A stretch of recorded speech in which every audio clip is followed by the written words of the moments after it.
आधा फुल और खतरे में बदलीपुर। बदलीपुर की टीम आधा फुल।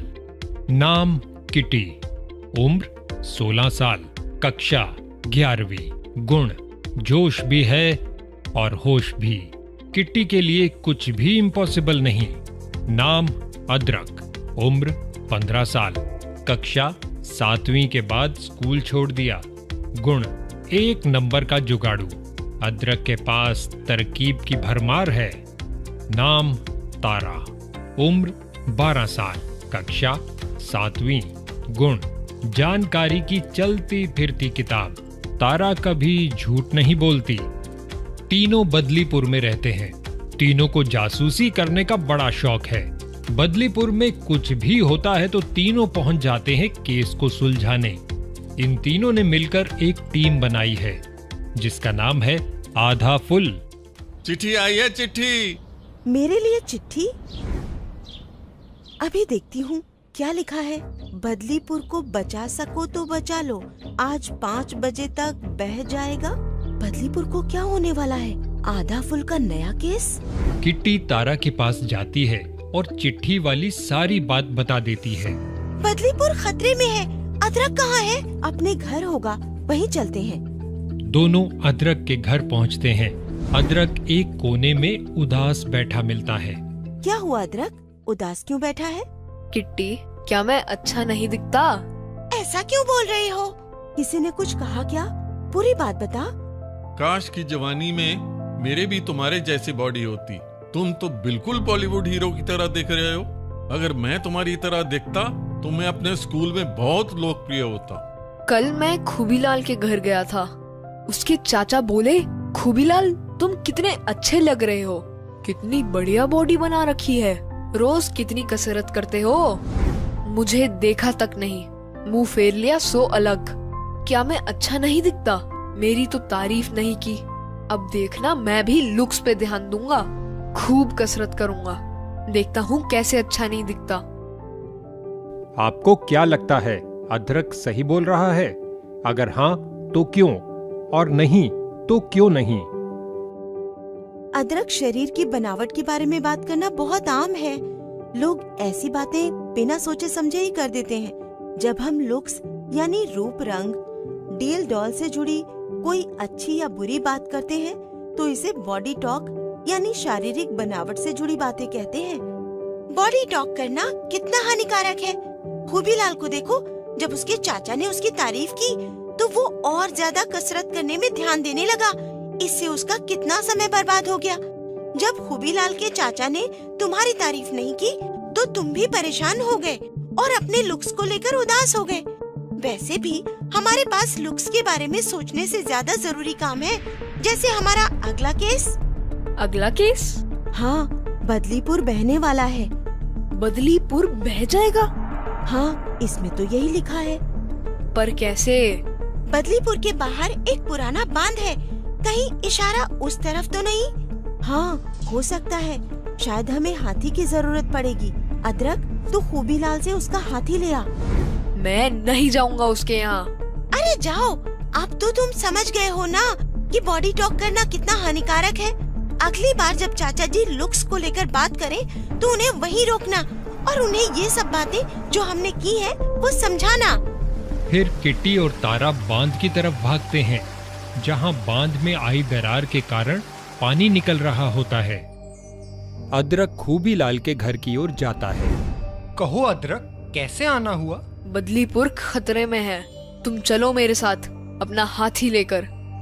मैं तो नहीं चल सकता यार। तुमने सुना नहीं मेरे चाचा जी ने क्या कहा था? अपनी बॉडी को मेंटेन करने के लिए मुझे कसरत करनी है। पहले कसरत करूंगा, फिर ही घर से बाहर निकलूंगा।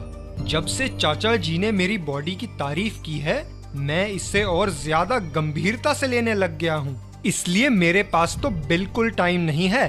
तू ही ले जा हाथी। अदरक हाथी को खोलकर अपने साथ ले जाता है। अदरक बांध के करीब पहुंच जाता है। लगता है बांध की दीवार में छेद हो गया है। अगर इसे रोका न गया तो पूरा बांध टूट जाएगा। रुकेंगे ना, आधा फुल रोकेगा। देखो, अदरक आ गया। तुम अकेले, खूबी नहीं आया। जब से खूबीलाल के चाचा ने उसकी बॉडी के बारे में बात की, वो लुक्स की चिंता में पड़ गया। अब अच्छा दिखने के सिवा उसके लिए कुछ जरूरी नहीं। पानी का बहाव तो बढ़ता ही जा रहा है। अदरक, तू हाथी को छेद के पास खड़ा कर दे, शायद पानी रुक जाए। अदरक ने हाथी को छेद के पास खड़ा कर दिया। लो, पानी तो रुक गया, पर हाथी ज्यादा देर तक इसे रोक नहीं पाएगा। मैंने आते समय प्रधान जी को बोल दिया था, वो गांव वालों के साथ मदद लेकर आते होंगे। थोड़ी देर में प्रधान जी भी आकर बांध के टूटे हिस्से की मरम्मत करवा देते हैं। तुम हाथी सही समय पर नहीं लाते तो बांध टूट जाता। शाबाश बच्चों। अगले दिन अखबार में आधा फुल और हाथी की फोटो छपती है। आधा फुल हाथी के लिए शुक्रिया कहने खूबीलाल के घर जाता है। थैंक यू खूबीलाल, अपना हाथी देने के लिए। खूबी, हाथी तेरा है, फोटो तो तेरा आना चाहिए था। चाचा जी, आपकी बातों के कारण मैं बॉडी बनाने में जुट गया ताकि मैं बॉलीवुड हीरो की तरह दिखूं। जो टाइम मैं दूसरों की मदद करने में बिता सकता था, वो मैंने कसरत में लगा दिया। अदरक ही असली हीरो है। मैं नहीं, ये है बदलीपुर का हीरो। क्या आपको भी इस प्रकार की सलाह मिलती है? तो फिर आप क्या करते हैं?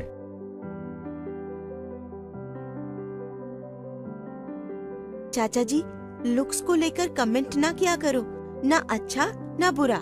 इसका नुकसान देखा ना आपने। ऐसे कमेंट सुनकर सब लोग खूबी के जैसे लुक्स के पीछे भागते हैं। जैसे अदरक भी लुक्स की चिंता में पड़ गया और उदास हो गया।